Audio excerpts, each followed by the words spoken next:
Desejamos que as oportunidades da vida nos tragam paz no coração, para podermos servir às outras pessoas. Talvez essa aula do curso de médiuns seja uma aula que nós tenhamos emprestado um pouco da Escola de Aprendizes do Evangelho, que a gente vai falar talvez menos sobre a mediunidade e mais sobre o médium no enfoque do ser humano, da pessoa que está exercendo a atividade mediúnica, mas é um irmão, é um ser humano. Somos nós hoje em aprendizado, somos nós amanhã, aproveitando a oportunidade da encarnação com atividade mediúnica, né? Somos nós amanhã, depois que desencarnarmos e dermos um balanço no que a gente teve a oportunidade de fazer, né? É por isso que a gente talvez essa seja uma aula meio curso de médiuns, meio escola de aprendizes do Evangelho, né? Queria abrir um parênteses, hoje é dia 7 de maio, né? Então, é sinal que ontem a Escola de Aprendizes do Evangelho fez 61 anos de idade. No dia 6 de maio de 1950, começou a primeira aula da primeira turma que existiu na Terra de Escola de Aprendizes do Evangelho, na Federação Espírita do Estado de São Paulo. O Edgar Armand dirigiu essa turma como atendendo uma proposta do plano superior que veio mudar o panorama das realizações na Terra, quanto à espiritualidade, quanto à vivência do Evangelho, quanto à busca de uma sociedade renovada. Então isso aconteceu 6 de maio, 61 anos atrás. Desdobramentos houve muitos, né? Porque praticamente na mesma época havia se estabelecido o programa do curso para médiuns, né? Isso foi lá por volta de 47, 48, esse programa se definiu. E, portanto, quando os alunos da primeira turma de Escola de Aprendizes do Evangelho passaram ao grau de servidor, natural que despertou nessa turma o anseio por servir, né? E as várias atividades da federação serviram de oportunidade para expressar esse desejo de trabalhar pelo próximo. A atividade mediúnica que já estava então se organizando foi algo importante para que, desde então, como o Júnior comentou aqui no começo, né, alunos provenientes das escolas de aprendizes do Evangelho encontrassem na área da mediunidade excelente oportunidade. Missão social dos médiuns, tá? O título dessa parte do livro suscitou aí que a gente refletisse muito sobre o que é isso, né? Primeiro, eu queria perguntar para vocês a diferença entre a missão do médium e a missão social dos médiuns. Vocês pensaram nisso? Nós vamos falar sobre a missão social dos médiuns, mas qual é a missão do médium? Servir o próximo, servir o próximo. É importante, mas é quase que uma decorrência. Tem um outro aspecto que é considerar, veja, não estou falando, a diferença é, missão social dos médiuns seria o conjunto dos médiuns em relação à sociedade, né? Social vem de sociedade. Qual é a missão do conjunto dos médiuns que existe no planeta Terra em relação à sociedade humana? Isso é o assunto da aula de hoje. Então eu estou querendo fazer uma diferença. Não é isso que eu queria perguntar. Eu quero perguntar a missão do médium em si, de cada um de nós, né? Então o Douglas falou sobre servir ao próximo. E eu estou dizendo que talvez isso seja uma decorrência da missão que cada um abraçou, propagar o Evangelho de Jesus de uma maneira prática. Ser uma tomada dos dois mundos. Quer dizer, liga uma dimensão na outra, tá? Então nós falamos em servir, falamos em exemplificar o Evangelho, falamos em ligar os dois planos. Um resgate para ele, você, peraí, diz o seu nome, Ana Lúcia, pode falar melhor sobre isso? Ele mesmo cumprir com a missão dele, resgate dele mesmo. Resgate de si mesmo, resgate de uma situação individual, então situação própria, não? Trabalhar em cima disso. É nesse ponto que eu queria chegar. Vocês lembram daquela aula sobre classificação das mediunidades? Né? E além de ter aquelas várias classificações de lucidez, de incorporação, de efeitos físicos, havia um outro tipo de divisão, a natural e a de prova. Tá? E acho que vocês devem lembrar, né, que mediunidade natural é algo o quê? Comum ou raro? Muito raro, muito raro. Dificilmente a gente vai estar vivo para encontrar uma pessoa com mediunidade natural nessa encarnação. Talvez a gente nem saiba, porque em geral são pessoas muito humildes. Mas raramente a gente vai encontrar na nossa vida toda alguém portador de uma conquista ao longo de vários séculos, né? Que é a mediunidade natural. Então quer dizer que o nosso caso é de prova. Vocês lembram por que a mediunidade é chamada de prova? Compromisso assumido, não é? Compromisso assumido? Mas do quê? Não, está indo por um bom caminho. Como é que é? Neuza. Nós assumimos compromissos, deveres, obrigações ao renascermos, tá certo? Mas veja, nós e toda a população do planeta. Ninguém nasce na flauta, né? Todo mundo nasce com algum compromisso, tá certo? Então, tanto médiuns como não médiuns, tanto pessoas que vieram com a mediunidade de prova e aquelas que não vieram, lá que está do outro lado do planeta, que nunca ouviu falar em espiritismo, mediunidade, também nasceram com o seu compromisso, sua obrigação para a sua vida, mesmo que não saibam. Tá? Combinou lá em cima, depois a gente esquece, mas mantém o compromisso. Em especial aí, esse médium que nasceu com a mediunidade de prova, a mediunidade de tarefa, o que tem a ver isso aí? Vocês já falaram, só estou relembrando uma aula lá atrás, né? Essa mediunidade não é natural, então ela é artificial. Ou seja, ela não é uma conquista da gente, é um empréstimo, né? Eles apertaram os nossos parafusos do perispírito lá na hora de encarnar, tá? Porque ela não é nossa, então eles colaram essa mediunidade na nossa aparelhagem perispiritual para poder fazer alguma coisa com ela, que é a tal da prova, a tal da tarefa. Obrigatória, ainda bem que não dá para escolher quando chegou aqui, né? Porque depois, senão a gente ia atrasar mais ainda. Mas, veja, por que eles emprestam a mediunidade para a gente? Porque a gente tem olhos bonitos, porque a gente agradou o mentor? Pagar um pouco daquilo que tu estudar. Tem aí um processo devedor, né? E esse processo devedor, quando a gente está lá no plano espiritual, em geral, o que bate na gente? Remorso. Desejo de evoluir, né? E aí você olha para trás, peraí, fiquei marcando passo, agora eu preciso evoluir. Ou então, cometi um erro, me dá um arrependimento, e aí eu começo a ficar, puxa, mas não tem um jeito, eu fiz tanta besteira, tanta cabeçada, atrasou tantos séculos a minha caminhada, me empresta alguma coisa aí para pisar no acelerador e tirar o atraso. E aí emprestaram. Né? Quer dizer que, na prática, essa ferramenta, esse mecanismo, oportunidade para... Herança de quem? Da gente mesmo. Herança da gente mesmo. Resgatar, melhorar, evoluir. Vocês já estavam falando isso, né?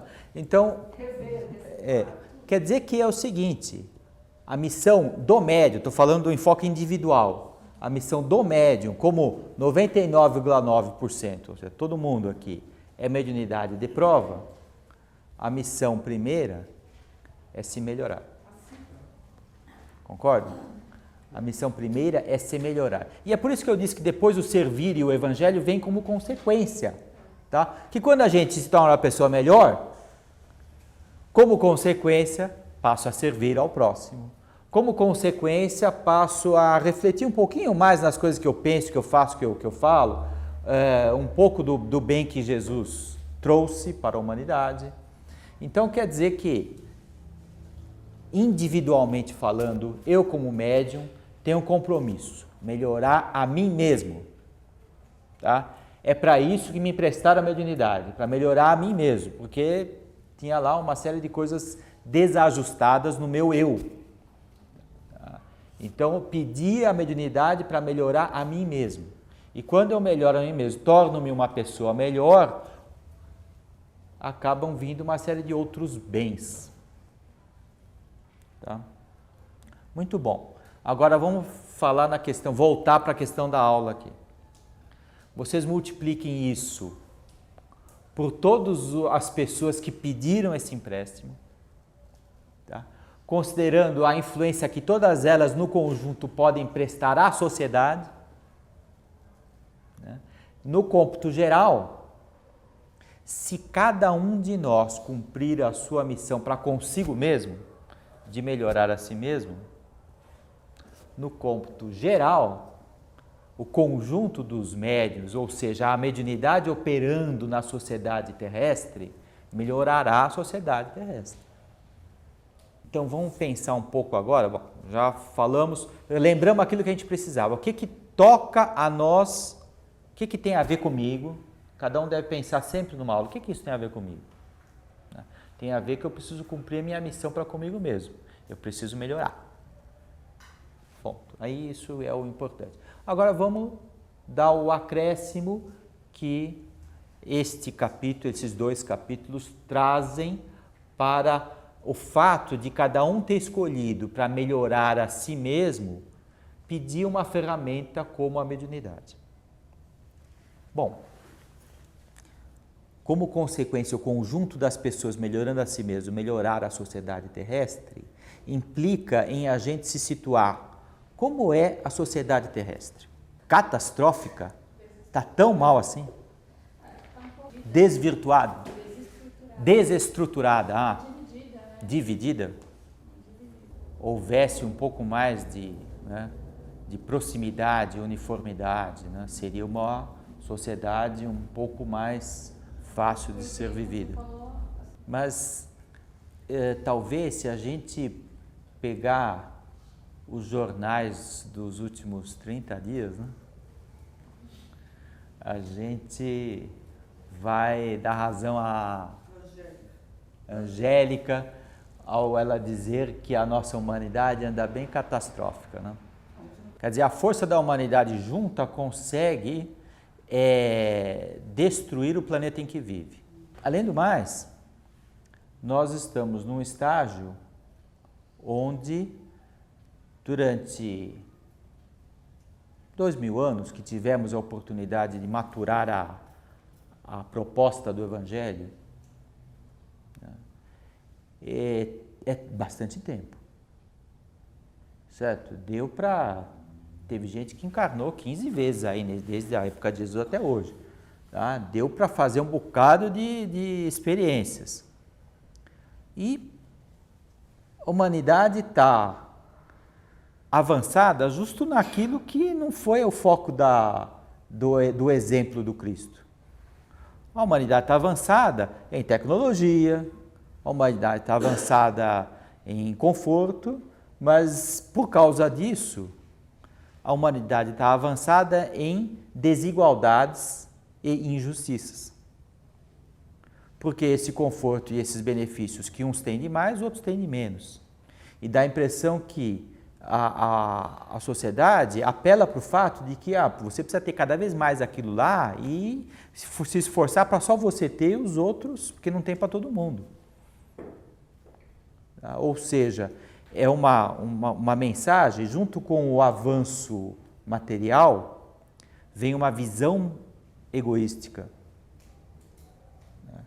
Então, nesse sentido, esses 2000 anos foram muito mal aproveitados. Então, só que A lei da evolução é uma lei divina.